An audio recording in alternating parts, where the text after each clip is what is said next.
Hello, BFX community. We are back with another extraordinary person. We've actually had him on earlier this year. He's a prolific bay swimmer and ice enthusiast. His name is Jaimie Lingham. He has had a very, very interesting journey. The journey continues, and we're going to talk to him today about motivation, well-being, lots of different things. But what you are going to finish with at the end of this is some motivation, some inspiration, and some notes from someone who has built a successful business, survived COVID, but approaches each day as if it is his last. Jaimie Lingham, welcome to the Bare Facts. Thanks, Ross. Lovely introduction. I tell you always have such a way of making people feel fantastic and nervous at the same time. Fantastic, and it's good to be spoken about like that. Nervous that I can't live up to. You will, the hype. You will, Jaimie. You will. Jaimie, just before we start, I believe you and some of your colleagues are training for quite an extraordinary event. Can you tell us about that? Yeah, absolutely. There's a thing called the Ice Mile, which is basically where you swim for 1 mile in less than 5 degrees. And Ross, it's probably the time now to tell your viewers or your audience that you're actually one of those crazy people going to do it with me. No. What do you wear? You wear a wetsuit and... Yeah, no wetsuit. It's in your Speedos and a thin neoprene cap. I've actually just had an ice bath just now. I was in for 21 minutes. It was about 3.5 degrees. It's a real mind game, I find. The interesting part is when you get out and there's a thing called the after drop, and it really hits you and you get your shiver on, and so I was probably in for 21 minutes shivering for a comparable amount of time, but didn't resisted the temptation to jump into a hot shower or sauna or anything else like that. It's actually I feel great. So what are the benefits? So you get out of an ice bath, there is the temptation to go and warm up. What are the benefits of warming up naturally? Look, I think that, interestingly enough, I'd probably go for the psychological benefits. I think the fact that you can actually get through this yourself, and it's, so many people talk about being afraid of getting in the cold water. Whenever you talk about cold water swimming, or, I swim through winter, oh God, I could never do that, or I'm afraid of the cold. It's just up here, right? It's such a psychological barrier. And I think that the fear, like most things, the fear is actually bigger than the actual event itself. So, and look, don't get me wrong, I'm not void of any fear, because absolutely I am. And I turn up and I go, oh, it's the last thing I want to do. And on the way there, I'm dreading it. But then you get there and just get on with it, right? Like I just go, okay, bang, straight in, get in the bath and just, sort of let it just go through it. And then after a while, your body sort of, realizes, okay, this is it. Your mind realizes, well, we're going to be here. And it's pretty good. And I think, as we've spoken about previously, it's really addictive, getting to this level. And I really think it's about testing your own boundaries and just saying, okay, what is possible? And the classic thing is, I was in there, I was going to go for 15 minutes, and then I was talking to one of the guys there, and he said, I did 20 minutes. And I was like, right, okay, I'm going to go 20 minutes. And then I hit to 20 minutes. He actually said he did 19 and a half. And I said, okay, I'll do 20 minutes. And then when I got to 20, I said, okay, I'm giving myself a stretch target. I quite like that thing that, people can do, is really going beyond where they think they can go to. I had a rugby coach when I was 15 years of age, and he would be the sort of guy who would make you run and say, okay, this is the last minute. And then he'd say, well, something's happened, and he'd make you push yourself further. And I that really interests me, that extra stretch target, I'll call it, but, pushing further than you think you can. I just think that's a really wonderful, way to be, and just to realize of what you can achieve. So can we just go back? You've gone through a couple of very important things there. The first one, you were talking about the anxiety about doing it, and then you actually just do it. We can relate that to life, can't we? About tasks and stress and absolutely thinking forward, thinking back. Whereas if you're in the actual moment, you just do it. I'll share something with you about this, which when I was, I must have been sort of mid-20s, and I was working for an organisation in a marketing role, or sales and marketing role, actually. And my boss said to me, And he said, look, you do certain things really well, and it's sort of up and down, up and down. He said, what I want you to do is I want you to write down how you feel before you do a task, right? And then when you go in the task and you're actually going through the task, I want you to write how you feel. And then when you complete the task, I want you to write how you feel. And the anxiety, the anticipation of doing the task was there. And then when I was actually doing the task, I was in flow state and I was really enjoying it. So I was like, wow, I actually really enjoy this. And then obviously after I had that sense of achievement. And the other thing that he taught me to do, which is sort of paralleled for me with meditation, is when someone comes up to talk to you, it's like, okay, hey, Ross, I'm just doing this, but I'll come back to you, right? So making sure, and like meditation, when you're focusing on the breath, you get a thought come up, you think, I'm going to start focusing on that thought. Instead of getting caught into it, you look there, you recognize that thought. Yes, I acknowledge you, but I will come back to you, because you go back to the breath. So we waste a lot of time in life, don't we, worrying about stuff that hasn't happened or may not happen. How do you, so to give the listeners and the viewers a bit of a background, you run quite a large immigration organization. You survived COVID, where kind of got to have planes coming in and out for it to work. How did you use your mindsets to get you through that? Because that was over 2 years. How are you not like, you've got a lovely wife and 3 kids, you've got financial commitments. How did you stay in the moment and not completely freak out? I mean, that's a great question. I think there's a couple of things in this for me personally. I think that number one is, and I've had this business for, I think we're up to 22 years, and I've had my ups and downs, absolutely. And one skill that I learned, particularly going through some bad times. I mean, I was at a stage where I nearly went bankrupt, and, I had all of these things go wrong. Life doesn't give you one problem at once. It gives you everything. You can handle this. And so what I learned to do early on was actually compartmentalize things. And so if you imagine you get a parcel, and it's not a great parcel, this, the contents isn't great. And it's really about picking up that parcel and peeking into go, okay, I'm not ready to deal with this yet. So I just put it away again. I go, okay, I'm going to focus on the positives and what I can do that will actually start to give me that sort of feel good, sort of outcome. And then I go, okay, I know the parcel's there. It's still in the back of my mind. Okay, I've got to get it. And then you pick it up on the desk again and you open it up and you start to look into a bit more. Am I ready? No, I'm not ready. And then maybe I'll put it back down. But eventually I know I have to deal with it. But I think having the time to actually deal with it, like actually creating that space within yourself. So making sure you can put it in a box and compartmentalize it. And so that's sort of what happened with COVID. So when COVID hit, passenger arrivals reduced by 99%, right? And so that was, I mean, obviously devastating for the whole world, but particularly in my industry where our trade is doing visas. I was like, I had 20 staff at the time. And I was like, I don't know what we're going to do. We had 2 people that left. And I just thought, you know what, if I make my team redundant, where are they going to go? And so what we did is we basically hustled. I kept 18 people. I thought, let's all work together. So we did lots of sort of team Zooms all the time. And I just got onto clients. A lot of our competitors are actually reducing staff. So there was still work to be done, but there was actually priority industries like construction and healthcare that were still letting people through. So you could get flight exemptions. And so I suppose, I just looked at it and thought, well, as long as my competitors have work, there's work to be taken, right? And I just had to get out there. And I always look at work like being out on the field, on a sporting field. You're on the rugby field or the football field or the soccer field or wherever. And I think that it's really about, you have to give 110% of what you're doing and be competitive and get out there. So I was doing, I was hosting this webinar or this web series, and I was interviewing all these guests, epidemiologists, restaurant owners. I was like nothing to do with immigration, right?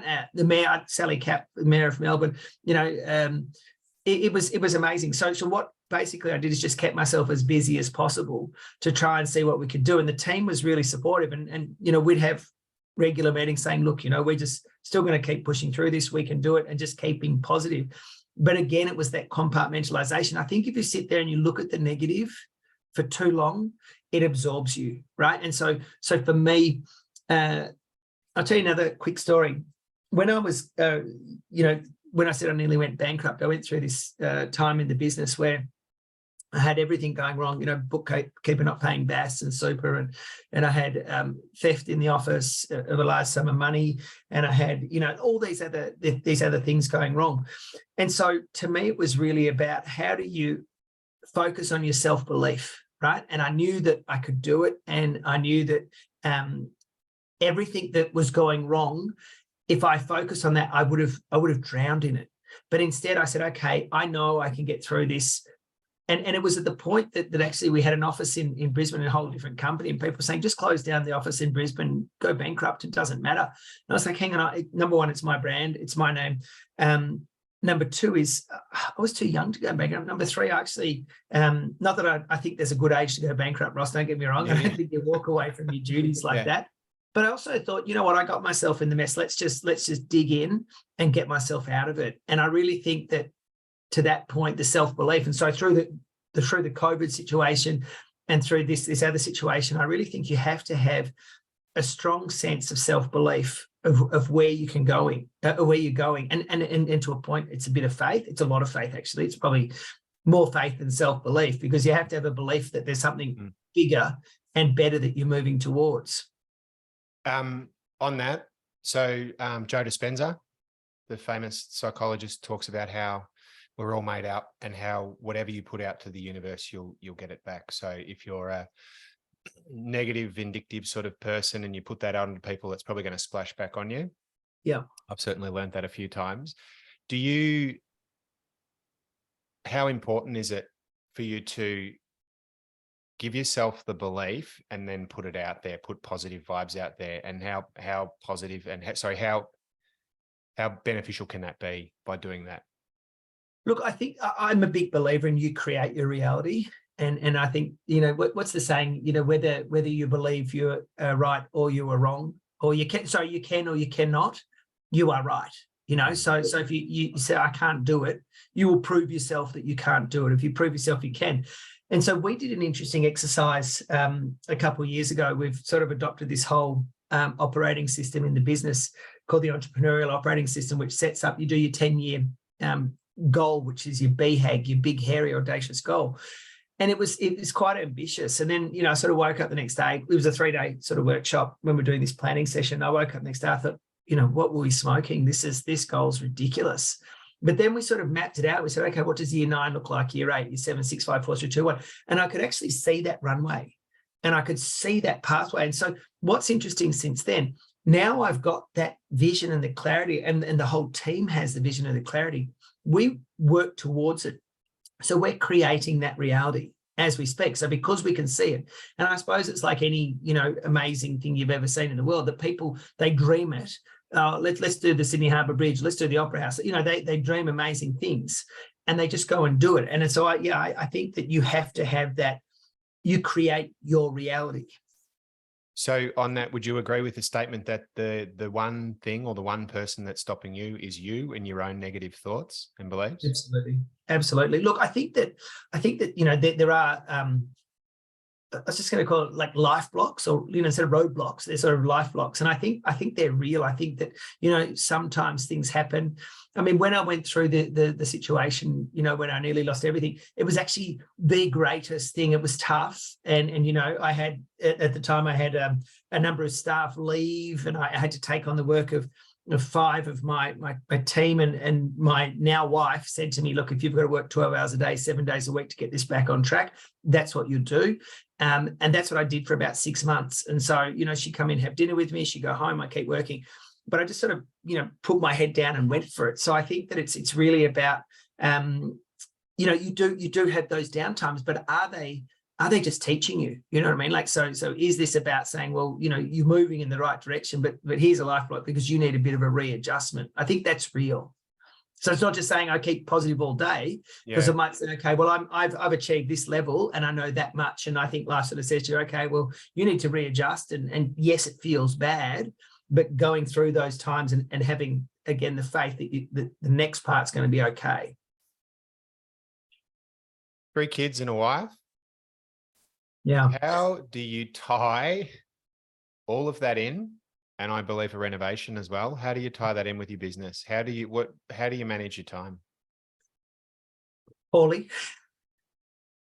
I think, no, look, you know what? I'm fortunate in the fact that Penny, my wife, we've got a real partnership, sort of going on where the expectation, we have very clear roles that each of us are going to do. I've got the added benefit that her dad's an architect, and she's great at, sort of the management of the house. So they sort of do that. And it's not my space. I'm not good at it. I just get in the way, I suppose. So that makes life easier.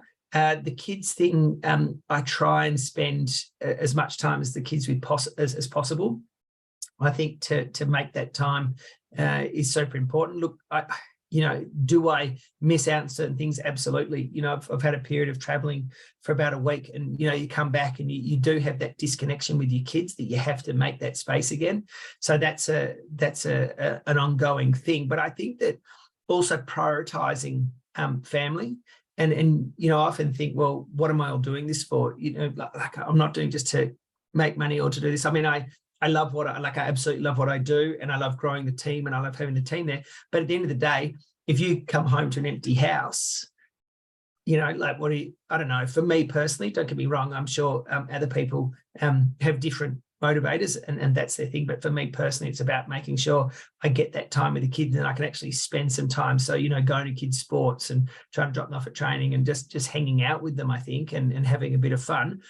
But it is a juggle. I mean, I'm not going to lie. It's, everyone's got demands on different parts. And particularly, I suppose, with the business, if that's the mechanism that's sort of feeding your family, then you need to pay it attention as well. So it's a real plate spinning exercise. You've got about 7 or 8 plates going at like crazy things, and they're not close together. They're 5 meters apart. So it's, some days I get there and I just go, wow, I'm so cooked.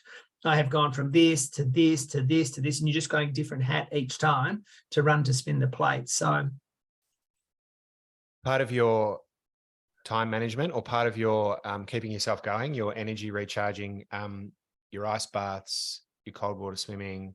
Yeah. You spoke about meditation. You briefly mentioned before we started about breath work. Can you tell me about that? And absolutely. Yeah. So I was at a conference recently, and we had a breathwork shaman, I don't know what you call him. And they said, oh, we're going to do some breath work. And I thought it would be like the Wim Hof breathing, and it's nothing like the Wim Hof breathing. And it was basically a session that it could have been 45 minutes. It could have been 2 hours. I'm not sure. Right. And I think, that they go through the breathing and music. And I think there's, drum. I don't know. Right. It was a bit, it was a bit full on. And so what I thought through the session is I'm just going to let go as hard as I can. I'm just going to lose all. You wear face masks. So there's other people in the room, and you're on yoga mats and you're doing these breaths, and you're really breathing into your stomach. And the way I sort of looked at it was like, imagine if you've got your life's a bottle of liquid, but it's got sediment in the bottle, in the bottom. And what you do through that breath work is you just shake the crap out of it. So I hit a stage, and you're shaking your arms and shaking your legs. It looked like, The Exorcist. It was pretty full on. But anyway, I got to a stage where I was just laughing so hard at the absurdity of everything. And it wasn't just that. I suppose the absurdity of life and the craziness of what you go through. It was the point that I was laughing. I just literally couldn't stop. It was uncontrollable. I was in tears. And people who were around must have thought I was crazy. And then I hit a stage I was absolutely bawling.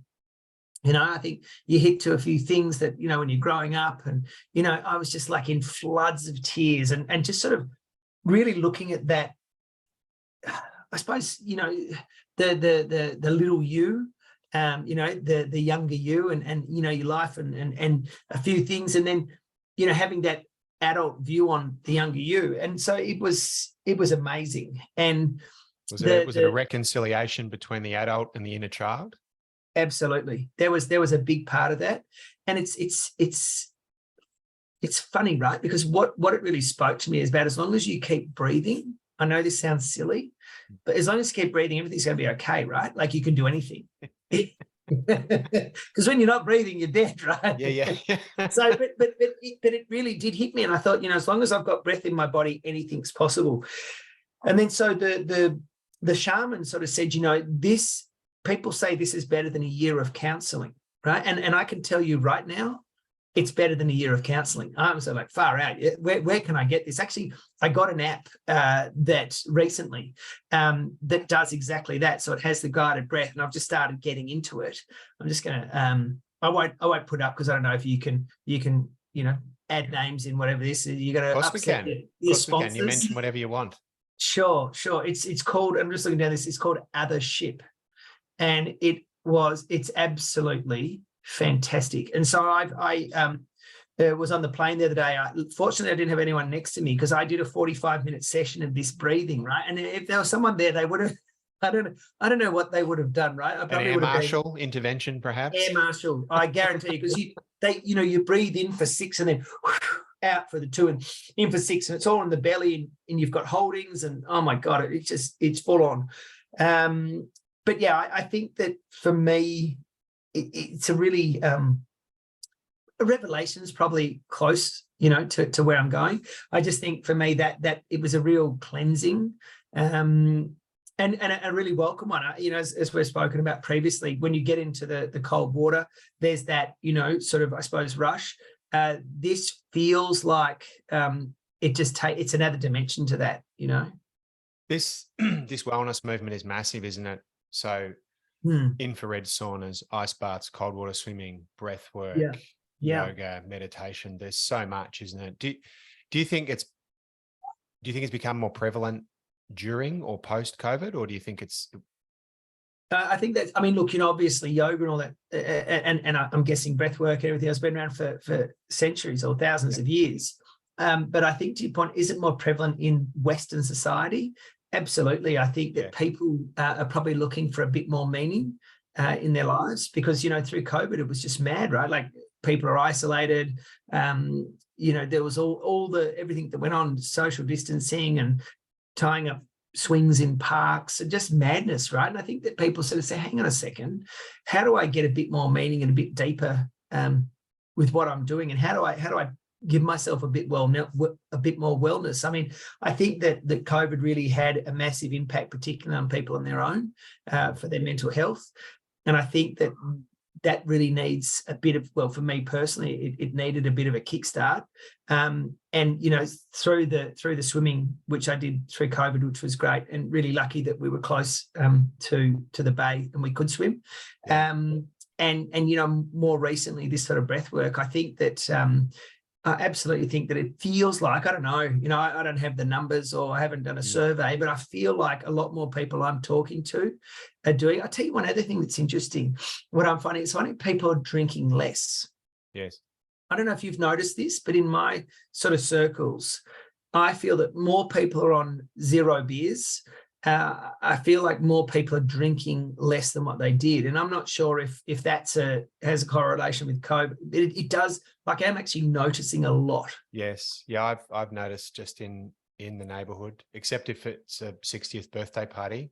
And then everybody's, Yeah, but no, you're right. People are, well, alcohol, let's be honest, is a central nervous system depressant. And we have traditionally taken a lot of Western medicine, haven't we? Which doesn't necessarily fix it, but masks us. There is, absolutely. I agree. There is certainly a movement, just anecdotally from what I've seen as well, for people to be a little bit more preventative, a bit more wellness, a little bit more natural wellness.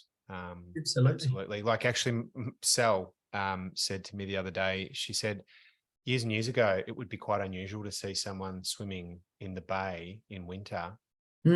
Every day there's someone down there. Obviously not as much as COVID, but there's always someone in the bay, either taking a dip, going for a swim. It's amazing. I had a swim this morning, and there was probably about 10 to 12 people in the bay having a swim. There was one group who was just doing ice dipping. Actually, most of them, they weren't serious swimmers, but they were in there getting in the bay. And I said to Tyson, a mate of mine, as we got down, it was a beautiful day in Melbourne, and I said, this could be a summer's day. The amount of people in the water. But you're right. I think that, it really feels like there's more people getting interested and getting involved. I know a lot of people who have ice baths who I previously wouldn't have known. So yeah, it does feel like there's a bit of a shift. You mentioned your friend Tyson, who's a very interesting person in his own Yeah. right, a real entrepreneur. Mm-hmm. On that note, both privately and in your working life, how important is it for you to surround yourself with interesting people that have achieved and have real vision, towards what they're doing and what they've done?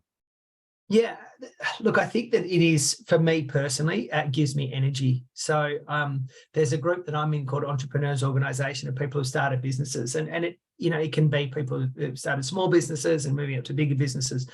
And we catch up once a month, and it's a learning organisation. So I might sit there and say, look, I'm having a problem here, or I've got this issue at work, or I'm having a family problem. I've got a personal problem. It's not just all work. It has obviously a stronger component towards work, but also the self and your family life.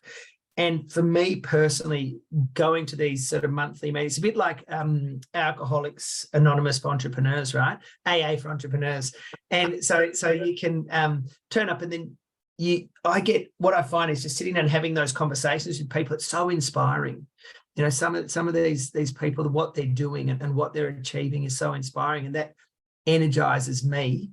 And I think that, I just think that when you see people who can go, and they don't have to be an entrepreneur or business owner. I just think I get inspired by people who just go like, I'm going to go and, do a marathon. And they just, I've got a friend of mine who literally was like, oh, I haven't really run much, but I'm doing a marathon next weekend.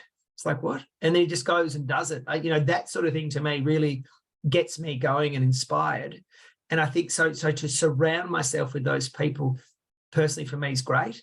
I find it, it's interesting, I suppose, as a business owner, I say to my team, whenever there's a new staff member, I do a founder's induction and say, hey, welcome to Absolute Immigration. This is what you're coming into. It's not just a job. This is where we've come from. This is where we are. This is where we're going. And I say to them, look, if you're unhappy in your job, come and tell me, and I'll try and find something else for you. And if we can't find it internally, I know enough people that I help you get something elsewhere, because the biggest pet hate for me personally is people who say they hate their job. They come to work, I hate my job, I bitch about it, I do whatever. And, they've just got to get past that mindset. And I know people are saying, oh, that's easy for you. It's easy to say. But it's probably a bit like, well, like the fear thing we were talking about before. The fear of it is actually harder than the action itself. Mm. And I think that if you're in that negative state and you don't love coming to work, you don't think, it's a long life. Oh, well, it's probably a short life, right? But it's a long life if you hate what you're doing. Well, we have a long time in the workforce, regardless whether you're a payee or an owner. So you want to have some happiness when you get up. Yeah, exactly. And that, I think that positivity is important, and just loving what you do or moving towards something that you love what you do. You might not be in a thing and, you have to pay, for what you need to pay for, or, to get through a situation. But I just think trying to sort of work out, how do you move past that? How do you move to the next level? So tying into that, I saw a quote on Instagram. I'm finding Instagram very informative. I've got to be honest. It's the place of all great quotes, right? Yeah. To be successful, they say you should try and do an hour of learning a day. And when you listen or you read about Charlie Munger or Warren Buffett, they spend a majority of their time reading and learning. Yeah. How does that fit in with you? How do you keep yourself fresh and keep learning? Yeah, I love speaking to people. I'm sort of an energy, not taker. I get my energy from other people. So I come in energetic because, do the ice baths and all that sort of stuff. So that gives me my energy, and I get genuinely excited about the day. But my learning is talking to people and to trying to find it, be curious about lots of things. And is it an hour day? Probably. I think, is it more? Yeah. So I will, on the way to work, I'll listen to an audio book, or I'll talk to people, or I'll come, how do I figure out different things? So I think that you need to keep your brain active, right? And so I look at, people who they get dementia, right? It's just tough, right? I think it's just, and I know cold water swimming is meant to, hopefully, touch wood, reduce the risk of dementia, because I think that having an active brain and a curious brain and having, that growth learning. It just has to happen because, you think about it. I think when do you really sort of get old, and when is it when you retire and you go, okay, I've played enough golf, or I've played whatever, and then you don't have your purpose. Yeah. When you don't have your purpose, how are you going to keep moving? So I think that, but yeah, I think it's important to be curious about the world and what people do. Where does strength training come in for you? Strength training. Do you know what? To be honest, I haven't done a lot of strength training lately. And what I find is, as I'm getting older, I was 50 last year. If I'm not sort of strong, my old injuries start to show up. If I don't have the muscle mass around, my shoulders, or anything, I look, oh, that's an old rugby injury, or this knees, So yeah, the strength training, could I do it better? Absolutely. So it's, I think it's, I don't know. It's a tough one for me because I don't love the gym. I think that sort of environment's difficult. So is it going out and climbing trees with my kids? Probably more like that sort of stuff. Is it a full-on discipline training? Nah. What message have you got for people? So you started a business 22 years ago. You nearly went bankrupt. You've survived COVID. What do people do when they're feeling like they're at the very bottom? What do you have to keep doing every day? Because if you just waited for motivation, like I remember Joe Rogan was saying, he doesn't do stuff just based on motivation, because if you only do it when you're motivated, you're going to be at home a lot. How do you keep going? What are the principles that you're living by each day, even when things are shit house? Well, I'll tell you a quick story. I was at a conference, and there was a guy called Dr. Phil Jauncey, who was the psychologist for the Australian Davis Cup team. And he would say they always knew when Mark Philippoussis was going to lose, because he'd come in and say, I'm pumped, right? And he'd go on the court and he'd be pumped and he'd start doing some good serves and this. But as soon as he started losing, he would get into his own head and he'd talk himself down, and then he would lose a point. And then the person the good players, what happens is when they start to lose, they go back to their training. 1, 2, 3, 4, 1, 2, 3, 4. They consistently do that. And then when they start winning, then they move into a flow state. They get more flamboyant, they win better points, etc., so on and so forth.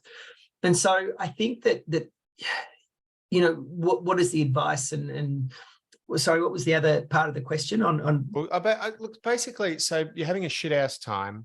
Yeah. As you say. Yeah. So I think what you're trying to say is, you basically, would it be fair to say you get up, you go forward, you get to go up, you go forward, and you stick to your routine?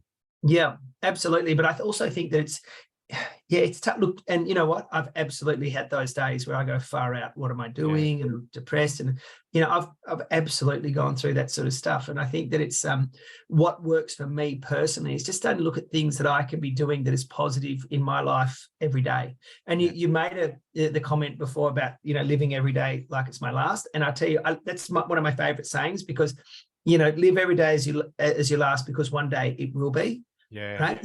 And I love that. I think, you're going to go regardless. So try and, for me personally, it's about having, understanding my personal values, being firm on that, a bit of a vision for myself, but also trying to do something positive every day. So whether it's a good gesture or to help someone, or, try and do a positive motion, I think that makes you feel good. How does that get you out of bed? I think, I don't know, for me, the job I do is helping people and helping my team grow, and I just get excited by that.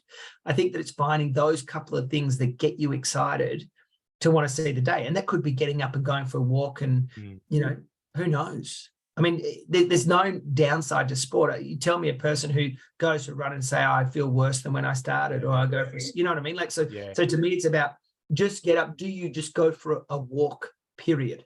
Right? It's like, there's a thing I do, which I learned from a US general or whatever, who did a presentation, a speech.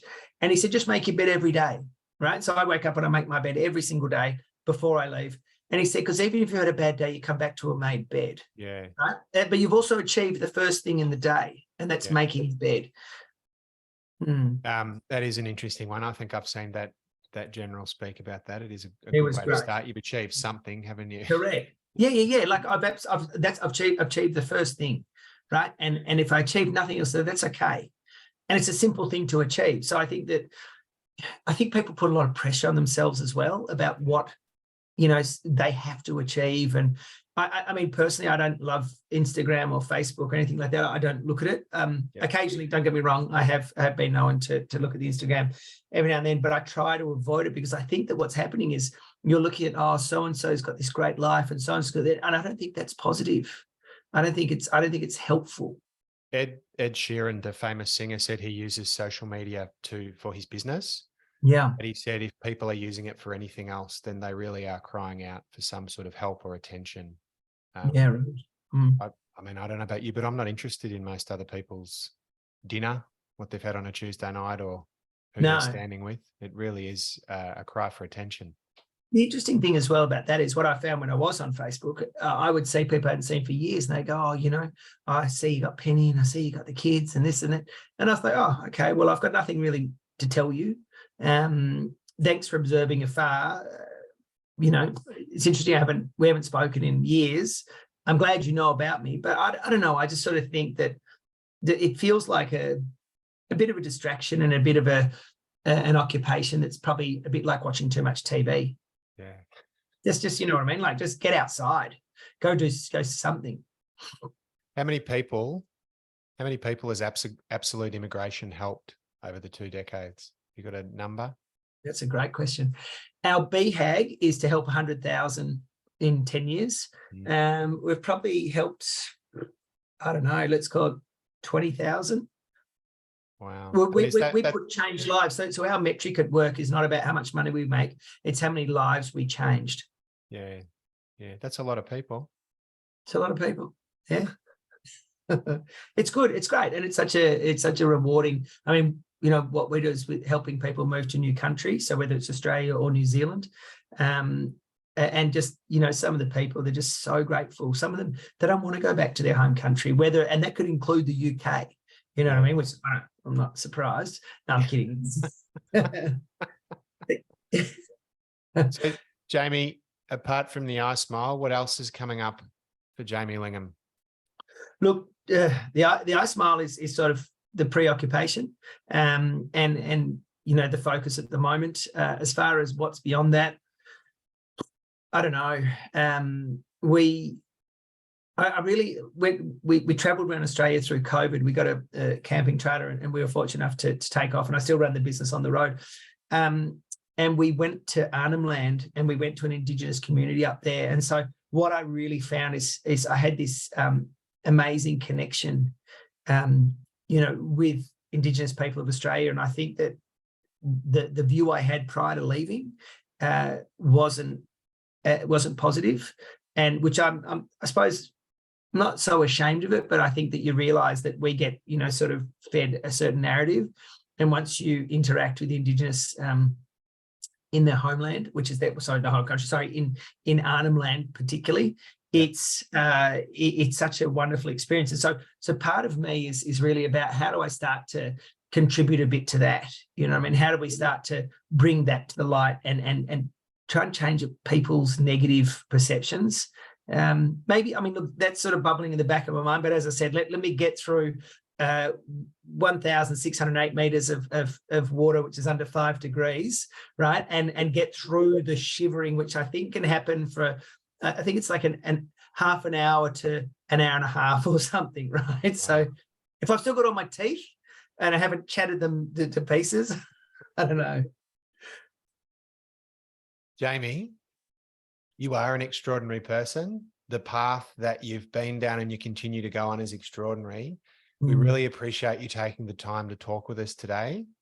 And I think the stuff that you've spoken about today really is an inspiration for people to show how you can be quite low, but if you keep a positive mindset and you do positive things for yourself, how you can succeed ultimately. Absolutely. But also, and I think positive things for others, right? Like just doing little things. And that's the key. Being, giving to others is actually giving to yourself. You do something nice for someone, you've sort of like you puff yourself up a bit, you can hang on that. But I mean, Ross, I love what you're doing. I think your show is great. Your audience has obviously got to be super happy that they've got you steering the ship and bringing different people on. And I thank you for taking the time and having me on the show. Jaimie, thanks again, and best of luck with your family journey at the end of this week. Thanks, mate. All right, take it easy.